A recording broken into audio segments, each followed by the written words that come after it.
A man is what he eats, goes the saying. The relationship between food and personality is a time-honored hypothesis. In India particularly, religions were almost molded in the light of this aphorism. The subject is drawing more and more academic interest in today's world. It is mainly food habits, they say, that determine differences in temperament. In the light of this wisdom, we can say that the most important factor that makes a Northeasterner, and nothing else, is his food habit. Nothing contributes more to the formation of the Northeastern psyche than do the food habits of the people here. The uncritical, flare-up-prone mind, which is susceptible to unpredictable outbursts when confronted with naughty affairs, is largely a handiwork of the simplistic foodstuffs the immediate surroundings keep the Northeasterner supplied with. His seemingly outlandish culinary skills give indications of the unfussiness of his mind. However, the most important thing about food habits is that they are the most striking indicators of the inherent homogeneity in this wild riot of colors that is the Northeast. Kharpani, or kahar, is an alkaline fare relished by people across Northeast. Outsiders often deride the Assamese as kaharkoas, meaning alkali eaters. But the derision is, in a way, misplaced, for all ethnic Northeasterners are admirers of the alkaline stuff in question and are thus legitimate targets of the taunt. Kahar, or alkali, is made, or should we say distilled, in the most predictably conventional way. Immature green bamboos, fronds of banana trees, banana skin, particularly of the bimkol variety, and pods of a certain species of pulse, are burnt to ashes. This ash is collected in a fine wicker basket. The basket is then placed on a large bowl, and water is poured slowly on the heap of ash. Drips of alkaline water are collected in the bowl at the bottom.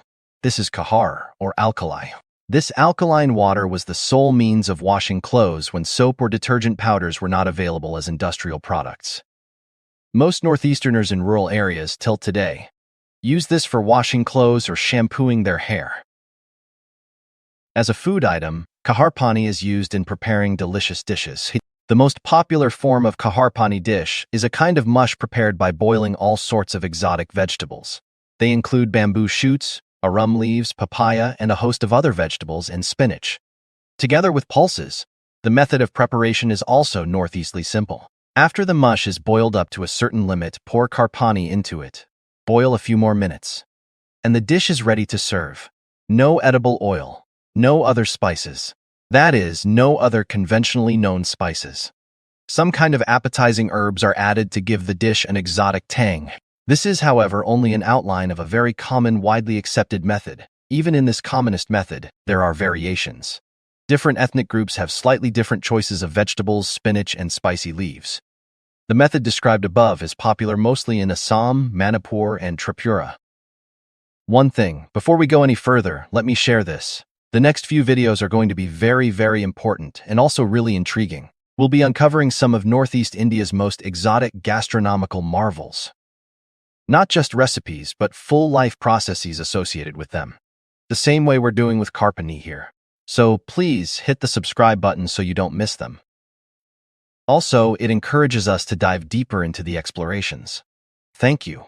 Now, back to where we were. Kharpani is so important a substance in Northeastern life that one is not likely to dispute if I call the Northeast a Kharpani civilization.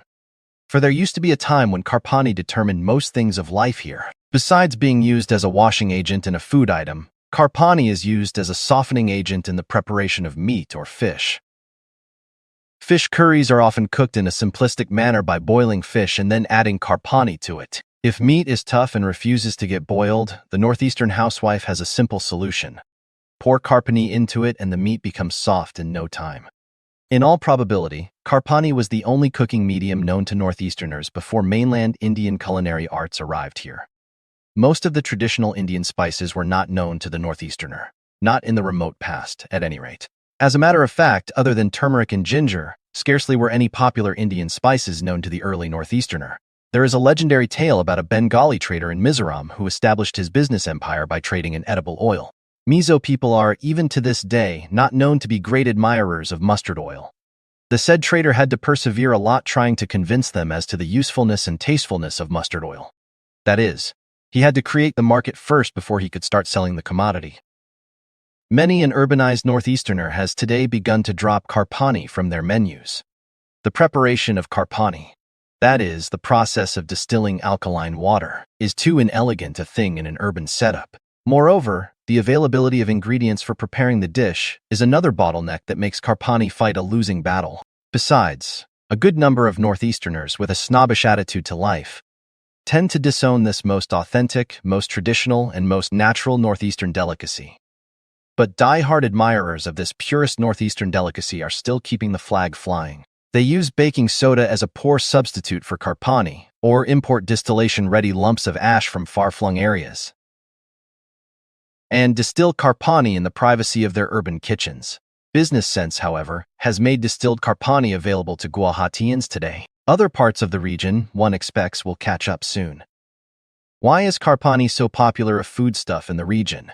There is hardly any answer to this question. One explanation is that Kharpani was used as a substitute for salt, a precious commodity in the landlocked hills of antiquity. Another insight, however, has bowled me over. Though the person from whom I got the explanation was a know-all, I'm very willing to accept this as the most logical one, capable of standing the reasoning of science. This region, he asserts, is very acidic in nature. The soil of the Northeast, often characterized by a low pH, ensures that the things we get to eat here are all storehouses of acid. If one continues to take these acidic eatables for several days on end, one is sure to suffer from acidity or develop other acid-related ailments. Long sufferings from maladies must have prompted people here to look for solutions, and the solution they found was Kharpani. They could not explain it in scientific terms, but it worked wonders. The alkaline water neutralized the acid that had been taken into the body. Thereafter, there was no looking back. This piece of wisdom was soon known to all in the region. Something has to be piquant and sharp-tasting in a South Indian dish. South Indian people do not wrap up their feast without a sour taste revitalizing their taste buds. Do you know why? My know-all senior went on to explain. It's because of the alkaline nature of the region. The soil there and everything that grows on it are so alkaline in nature that you cannot survive without adding something acidic to your diet. This was indeed a very enlightening revelation. I've heard people complaining about uneatable South Indian dishes at hotels because of the prevalence of a sour taste in everything. So, this is where the matter is. My friend cited the funny cases of some Northeastern friends who went to Vellore for treatment of mysterious ailments that were plaguing them, and that local doctors could never fully cure. At Vellore, they were diagnosed with nothing but minor acidity-related problems. There were still funnier cases he had in store. There were Vellore-bound Northeasterners who, while waiting for their turn with the doctor there, found that they were no longer beset with the problems that had been making life hell for them back home. Even doctors found nothing wrong with them. All this was, according to my know-all senior, due to the absence of acidity in that part of the country. Nature, it seems, has its own way of balancing the scales, and the Northeasterner, through his Kharpani, was simply following a silent scientific decree. One disclaimer here: when I sweepingly remark that Kharpani is ubiquitous in Northeast, I oversimplify a few things that deserve to be dissected objectively.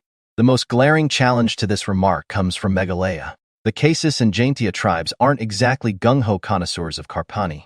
In parts of Meghalaya, especially among Garo cooks, burning plant ashes to make alkaline lye water for tenderizing meat and greens is a recognized traditional practice. But there is no comparable, well-documented use of such alkaline water in Khasi or Jaintia culinary traditions. Among the Naga tribes, too, there is no broad, well-documented use of alkaline ash water, like Assamese Kharpani. However, some Naga fermented foods such as Akson and Sutuosi are naturally alkaline, and isolated practices such as soaking bamboo shoots in edible ash among the Ao Nagas show that alkaline ash-based treatments have been known in parts of Naga food culture also. In Arunachal Pradesh, the Apatani tribe of Zero Valley still uses a traditional alkaline ash additive called pila, prepared by leaching water through plant ashes, which is then used as a flavoring and salt-like substance in food. Elsewhere in the state, ash-mixed rice beer such as Kala Apong also shows that alkaline ash treatments are known among most Arunachal Pradesh tribes, but they are not as widely documented across all tribes as a distinct alkaline water food item. Among the Zo-speaking communities, the Mizo people of Mizoram have a clearly documented practice of making an alkaline ash filtrate from fireplace ashes and using it to season vegetables and meats. This is similar in concept to Assamese Kharpani, though Mizo ash filtrate is not standardized to a single plant species. Among cookie-related groups, alkaline fermented foods are known, but there is no comparable widely recorded custom of using ash filtrate water as a cooking medium. However, the use of alkaline substances in slightly different techniques can be said to be common in all states of Northeast. And Assam, Tripura, and Manipur remain the regions where culinary traditions have most significantly grown around Kharpani as a central pillar. If you enjoyed the content, please subscribe to the channel for more insights from Northeast India. Thanks for watching.